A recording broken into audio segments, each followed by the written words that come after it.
अहो, मी कोणता कुर्ता घालू? हा की हा? हा घाल. बर.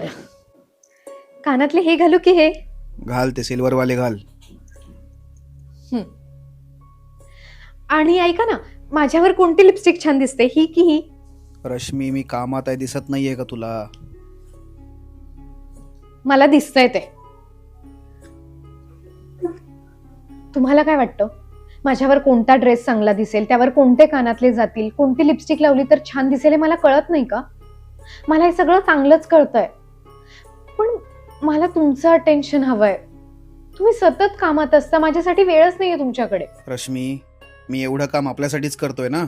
मी काम करेन, पैसे कमवेन, मगच आपण बघितलेली स्वप्न पूर्ण होतील ना. हे का नाही कळत आहे तुला? अहो, पण पैसा कमवण्याच्या नादात आपण एकमेकांपासून लांब चाललोय. हे बघा, आत्ताच आपण एकमेकांना वेळ द्यायला हवा. आपण छान कुठेतरी फिरायला जायला हवं, डिनरला जायला हवं किंवा मूवीला जाऊ शकतो ना.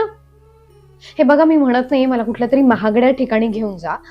साध्या चौकातल्या वडापावच्या गाडीवर वडापाव खाऊ घातलात ना तरी मी खुश असेन त्यात. जेवण झाल्यावर कधीतरी वॉकला जाऊया, आईस्क्रीम खाऊया. मला मला फक्त आपला वेळ हवाय. रश्मी, तू ना, ठीक आहे, या शनिवारी जाऊयात आपण बाहेर जेवायला. खुश? हे बघा, हेच मी म्हणते म्हणून कुठली गोष्ट करू नका. तुम्हाला खरंच मनापासून जेव्हा वाटेल ना तेव्हाच करा. रश्मी, मला सगळं पटतंय तुझं, पण अगं मला एकच दिवस सुट्टी असते. मला पण वाटतं की डोकं शांत ठेवावं, मस्तपैकी रिलॅक्स करावं. बरोबर आहे तुमचं, तुम्ही रिलॅक्स करा ना, मी नाही म्हणत नाहीये.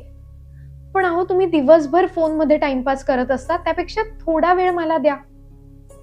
हे बघा, नात्यात आपण दोघही आहोत आणि संवादामुळेच कुठलंही नातं टिकतं. प्लीज, मी काय म्हणते त्याच्यावर एकदा विचार करा. रश्मी, ह्या कामाच्या स्ट्रेसमुळे ना तुझ्याकडे लक्षच द्यायचं राहून गेलं ग. मी ना आता आपल्या संवादासाठी वेगळा वेळ काढेन, प्रॉमिस. गुड. आता आपण ना एकमेकांना प्रायोरिटी देऊया. आणि पैसा काय, आज ना उद्या कमवूच. पण पैसा कमवण्याच्या नादात आत्ता एकमेकांपासून लांब गेलो ना तर त्या पैशांचा काहीच उपयोग नसेल.